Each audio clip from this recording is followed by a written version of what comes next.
The Golden State Warriors are looking for some help after starting the season 12-3 and looking like legit contenders again.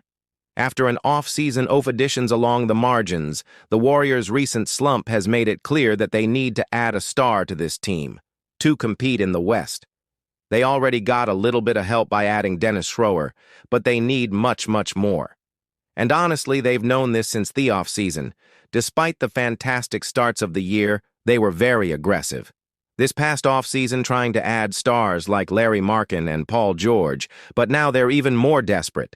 This is an extremely proud franchise that wants to do right by their star, their franchise cornerstone, and Steph Curry, a guy they've had so much success with. They don't want him to not have a chance to compete for titles. And even though you could argue that at this point the Warriors are so far from contention that they should focus on the future, focus on the young guys, and maybe actually look at trading Steph, they're not going to do that. All the reports right now seem to indicate that they are going after somebody. But who first? Let's talk about the assets. The Warriors owe their 2031st round pick to Washington as part of the Chris Paul trade from 2 off-seasons ago. So they can trade 2 first DRA picks essentially, 2025, 2027, or 2026 to 28. They also, of course, have a couple of young guys that could be interesting, depending on the team. Jonathan Kuminga and Brandon Pimpey. I'm not counting Moses Moody in here because he signed an extension this past offseason and thus is not eligible to be traded this season. It also seems likely that Andrew Wiggins will be involved as a contract, assuming that they're not trading away Draymond, which I don't think they're trading away Draymond. And Wiggins' big contract number is going to be almost a necessity if they're trading for stars that are making $40 to $50 million. Now, the Kuminga situation here is especially interesting. And the bottom line for me is I would be shocked if Jonathan Kuminga is a Golden State Warrior after the trade deadline. They seem to have been showcasing him for the last month or so. Doesn't seem to be a fantastic feat on. This team, they're clearly looking to upgrade that spot. And overall, the question is just going to be how much value can they get from him? Is this a Tyler Hero kind of situation where they value Kuminga way more than the rest of the league does? Or are their teams actually willing to trade away star with Jonathan Kuminga as the focal point? You also have to account for the fact that there is a contract situation with him where he is still looking for an extension, and so that means that the Warriors would like to move him. And it also means the team trading for him needs to have plans long-term for Jonathan Kuminga to be a core piece. The other guy, Brandon Piskey, I don't think is going to get moved, just because it feels like selling very low on his value. They certainly value him more than other teams around the league do, and they've been stubborn about holding on to him even in some of those Paul, George, or Lowry, Markey, and trade discussions. And his value has kind of bottomed out this season. He's not been very good at all, so it's likely they're going to keep him in terms of who they're looking at. These are the rumors, of course. You knew this one was coming. Jimmy Butler is certainly on the list for Golden State. Here is a possible trade where essentially it's Kuminga and some contracts and Wiggins in exchange for Butler and Josh Richardson. You can add some picks too, that you can add whatever you'd like, Toto, that.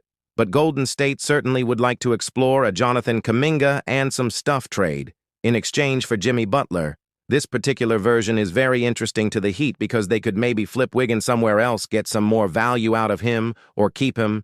If they still feel like this collection of talent outside of Butler that they have could maybe still be semi-competitive in Eastern Conference, and you get that long-term piece with Kuminga, well, Golden State gets something that they've really been looking for.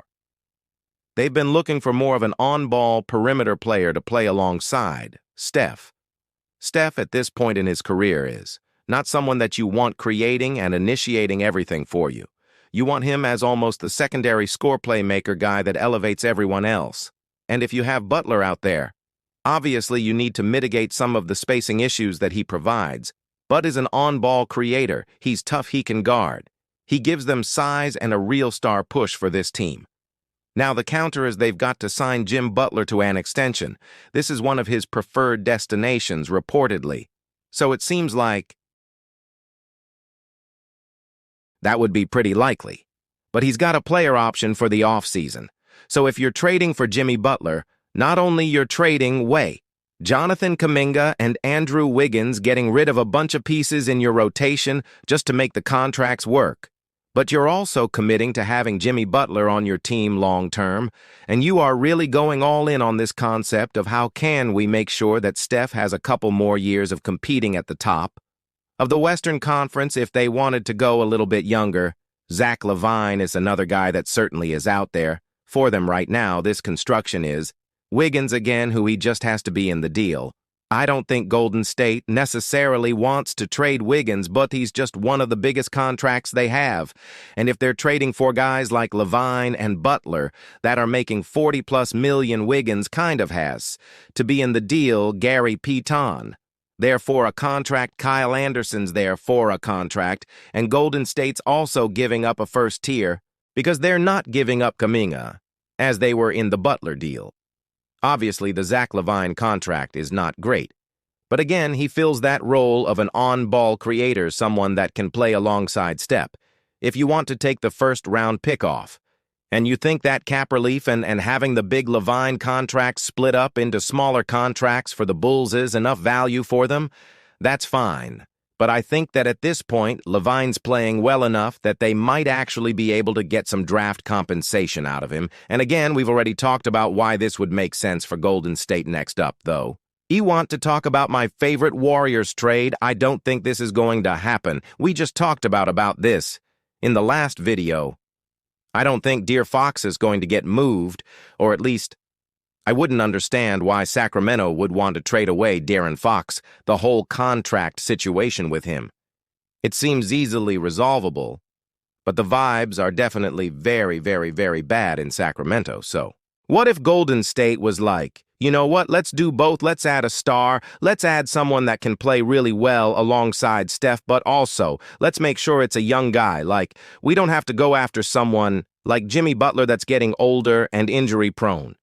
Let's bring a De'Aaron Fox, and it's okay if we give up a bunch of stuff to first Kuminga and Wiggins. That's a ton to give up for a guy that's only got 2 more years left on his deal. But that's the kind of deal that I think would make Sacramento sit up and kind of pay attention and say, oh, maybe this is actually the move that we need to make. Even though they win in the year thinking they were going to contend adding to Marty Rosen, maybe they're okay moving on from De'Aaron Fox if they're getting Kuminga and some first, and then they can move the Wiggins contract later.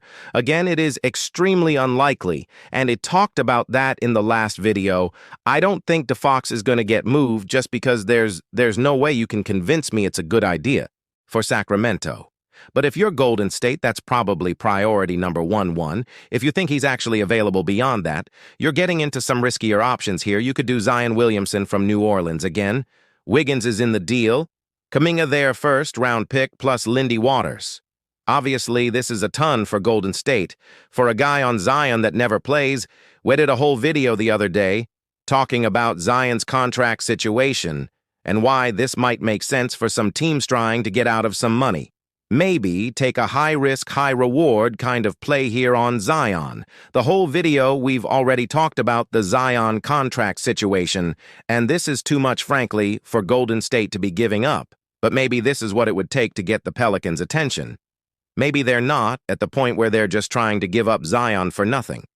Couple of other options that have been rumored: you could bring in someone like Nikola Victor, give you a little bit more of an offensive boost. Obviously doesn't fit that mold of the perimeter player like LaVine and Butler that they want to pair alongside Steph. But you could do Kyle Anderson, Kevon Looney, you could do Santos, and a first in this scenario. You're keeping Kuminga, and you're keeping him first. So maybe if you still want to go out and get LaVine or Butler, you could do that. And you could bring in Vivit depending on how the contracts work out. Then all of a sudden, you've got a Anis offensive team. You got spacing with Vich if you bring in someone like Butler. And you feel like you can't play Butler Draymond and a regular big all at the same time, you bring in Vich and try and make that work. And the other piece, that's been rumored a bunch, as well as Kyle Kuzma. Similar kind of setup here, toe the Vich. One couple of contracts in a first where Washington is just willing to get any kind of draft value they can out of Golden State, and they already have that 203 first from Golden State as well in the future. So maybe they trade that back and can get a couple of extra picks for KY Cosma, which frankly at this point, I'm pretty sure every single Wizards fan would sign up for it. They could get a first out of Kyle Cosma. And really the problem for State at this point is these options that I just went through in terms of rumors, in terms of realistic options. This is it. This is not a great trade deadline for adding big-time star players, and unless it's Jimmy Butler or unless you count someone like Zach LaVine in that category, which is why they were so aggressive in the offseason, it's why. They wanted Lauri Markkanen, and it's why they wanted Paul George.